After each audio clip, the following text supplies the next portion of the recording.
অবিলম্বে ইরান ছাড়ুন। নতুন করে উত্তেজনা তৈরি হতেই সে দেশে থাকা ভারতীয়দের সতর্ক করল নয়াদিল্লি। জারি হয়ে গেল নির্দেশিকা।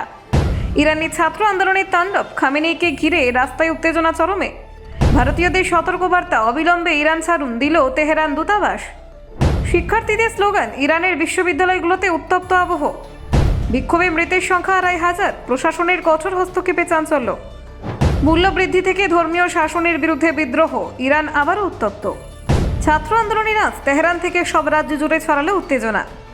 দেখুন কি পরিস্থিতি ইরানের রাজনীতি আবার উত্তপ্ত হয়ে উঠেছে। দেশটির ছাত্র সমাজ রাস্তায় নেমে বিক্ষোভ শুরু করেছে এবং এর কেন্দ্রবিন্দুতে রয়েছে সর্বোচ্চ ধর্মীয় নেতা আয়াতোল্লাহ আলী খামেনেই।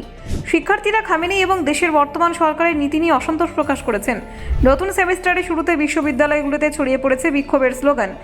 শরীফ বিশ্ববিদ্যালয়, শাহিদ বেহস্তি বিশ্ববিদ্যালয় এবং আমির কবির ইউনিভার্সিটি অফ টেকনোলজি সহ বিভিন্ন শিক্ষা প্রতিষ্ঠানে পড়ুয়ারা শান্তিপূর্ণভাবে বিক্ষোভ চালাচ্ছেন। তবে কিছু ক্ষেত্রে খামেনেইপন্থী গোষ্ঠীর সঙ্গে সংঘর্ষের ঘটনা ঘটেছে। এই ধরনের সংঘর্ষ শিক্ষার্থীদের মধ্যে আরও উত্তেজনা সৃষ্টি করেছে।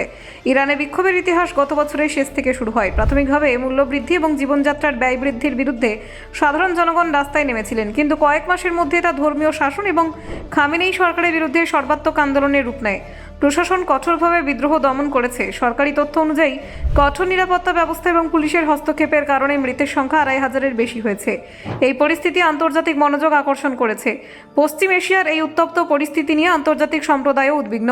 যুক্তরাষ্ট্র ইরানের সামরিক হস্তক্ষেপের হুঁশিয়ারি দিলেও সরাসরি যুদ্ধের ঘোষণা করেনি। তবে চাপানোতর সম্পর্ক এবং কূটনৈতিক সতর্কতা বৃদ্ধি পেয়েছে। ভারতের তেহরান দূতাবাস ইতিমধ্যেই সতর্কবার্তা জারি করেছে। দেশের নাগরিকদের ইরান ছাড়ার পরামর্শ দেওয়া হয়েছে। জরুরি পরিস্থিতিতে ভারতীয়দের দূতাবাসের সঙ্গে যোগাযোগ রাখার নির্দেশনা প্রদান করা হয়েছে। দূতাবাস উল্লেখ করেছে, ভারতীয় নাগরিকরা বা যে কোনো পরিবহনের মাধ্যম ব্যবহার করে দেশে ফিরে আসবেন। ভ্রমণ বা অভিবাসন সংক্রান্ত সকল নথি, পাসপোর্ট এবং পরিচয়পত্র সবসময় সঙ্গে রাখার পরামর্শ দেওয়া হয়েছে। বিক্ষোভ এবং কোনো ধরনের সমাবেশ এড়িয়ে চলার নির্দেশনা প্রদান করা হয়েছে।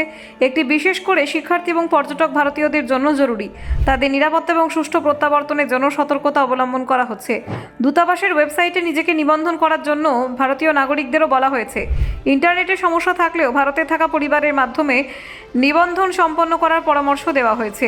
শিক্ষার্থীদের এই বিক্ষোভ শুধুমাত্র রাজধানী তেহরানে নয়, দেশব্যাপী বিশ্ববিদ্যালয় ক্যাম্পাসে ছড়িয়ে পড়েছে। এতে ইরানের সামাজিক এবং রাজনৈতিক পরিবেশে নতুন চ্যালেঞ্জ তৈরি হয়েছে। মূল্যবৃদ্ধি থেকে শুরু হওয়া আন্দোলন এখন ধর্মীয় শাসন এবং খামেনেই সরকারের নীতির বিরুদ্ধে প্রতিরোধের রূপ নিয়েছে। শিক্ষার্থীদের শক্তিশালী ভূমিকা দেশটির রাজনৈতিক ভবিষ্যতের জন্য গুরুত্বপূর্ণ হয়ে উঠেছে। ভারতীয় নাগরিকদের সুরক্ষা এবং তাদের দ্রুত প্রত্যাবর্তনের জন্য সরকার এবং দূতাবাস সব ধরনের ব্যবস্থাই গ্রহণ করেছে। এই সতর্কতা আন্তর্জাতিক পর্যবেক্ষকদেরও দৃষ্টি আকর্ষণ করেছে। ইরানের চলমান পরিস্থিতি ভবিষ্যতে দেশটির রাজনৈতিক স্থিতিশীলতা এবং শিক্ষার্থী আন্দোলনের প্রভাব নিয়ে নতুন প্রশ্ন উত্থাপন করেছে। ব্যুরো রিপোর্ট, অজানার দেশে।